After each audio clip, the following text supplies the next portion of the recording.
G'day, Adam from Oz Commercial Sewing Machines. I'm sitting at the Jack H5. I thought we would do a video on replacing the underbed trimmer blades. There are two blades that need replacing. Sometimes your machine may not be cutting well and you need to replace these blades. It's not that difficult. I'll also show you how to adjust them if possibly your blades aren't that old, but maybe your upper blade has moved and you need to reset it so that it's cutting cleanly. Right, let's get started. Okay, so the first things we're going to do is we're going to take our alternating presser feet off. We're going to remove our needle so we don't do ourselves a mischief, and we're going to take the needle plate off.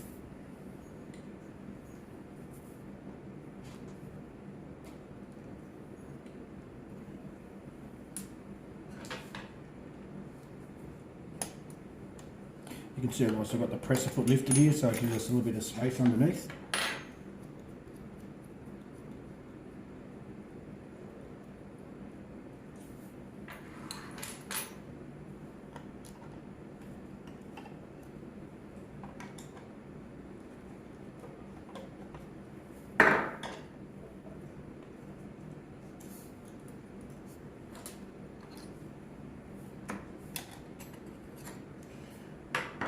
Okay, now that we've got us all exposed, we're going to have a look and see what's happening with the blades.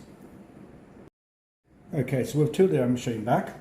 We're actually going to use the blade drive mechanism to activate our blade, so when we're looking through the top we can check the blades to make sure it's cutting properly. You can see here's our cutter solenoid, our driving cam here, and here's our actually driving lever. So once we flip the machine back up, we'll be able to reach underneath and activate this lever to make it easier to see what's happening. Okay, we've got our hook area exposed. I'm going to reach down underneath and grab that drive lever that I showed you earlier. You can see here our moving blade. It's held on by two 2.5mm Allen screws, and here's our stationary blade. Just going to get a piece of thread and double it, and put it down inside the hole here, and we'll just see how well this machine, how these blades cut.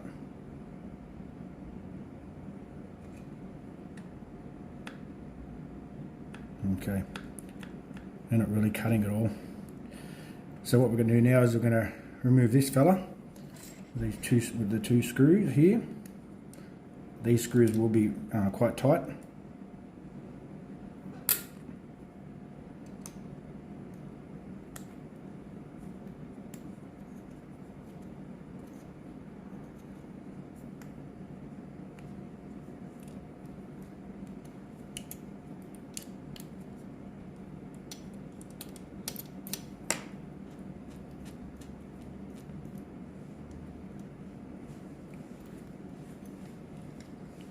Okay, roll that around through the back there. So there's our moving blade. This little lug here is where your upper blade cuts on it, where they pass each other. So I'm going to flip the machine over now and I'll show you how to remove the stationary blade. Okay, we're at the bottom of our machine now. The screw we want to focus on is this screw here, which is holding our position finger in. This screw is generally really tight. We'll take that out. We'll take out our position finger. We'll put our screwdriver in the hole. We'll stop it from dropping. This will be quite firm to get out. You obviously don't want any movement in your position finger. Now you can see a small screw there that holds in our stationary blade. So we'll get that out.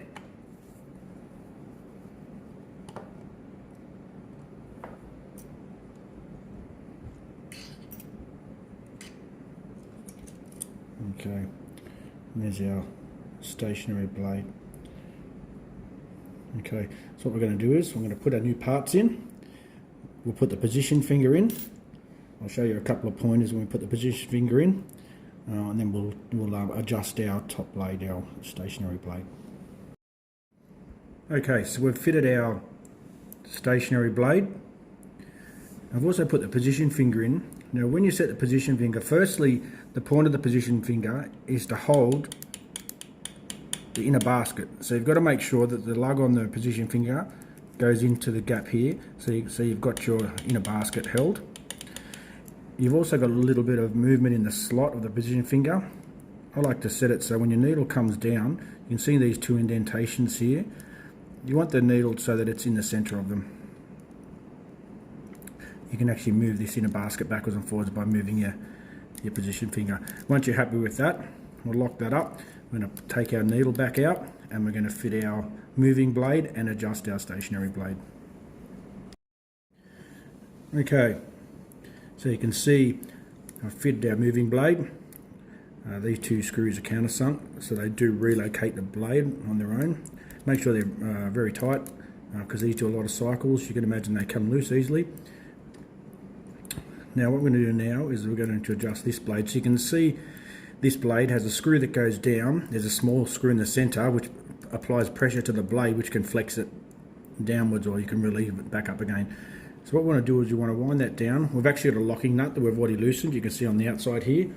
Sometimes I'll use this type of screwdriver. Makes it a bit easier. What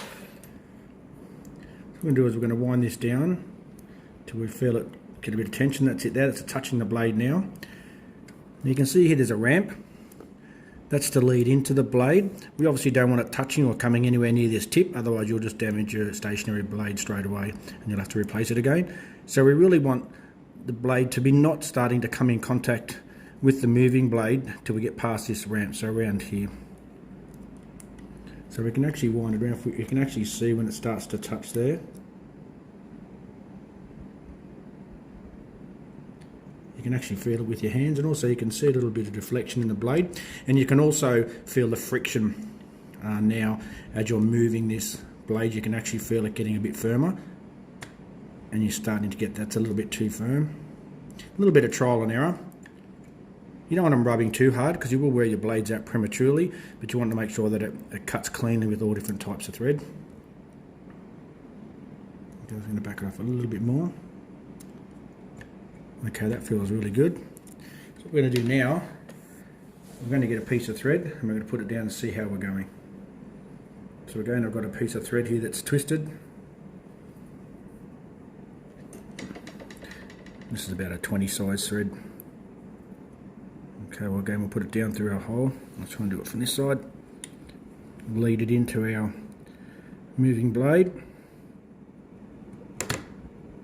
Okay, you can see there it's cut really cleanly.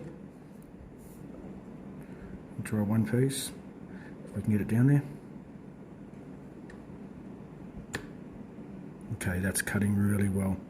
So if you do have different types of threads, you may want to check it.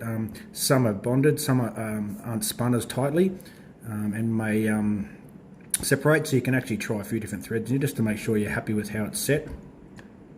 Okay, but that's cutting really cleanly now. No problem. So once we're happy with that, then we'll tighten up this outer ring, which is our locking nut.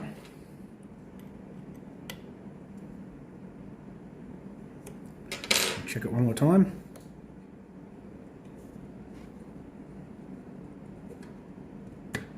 Okay, that feels great. Okay, so that's basically it.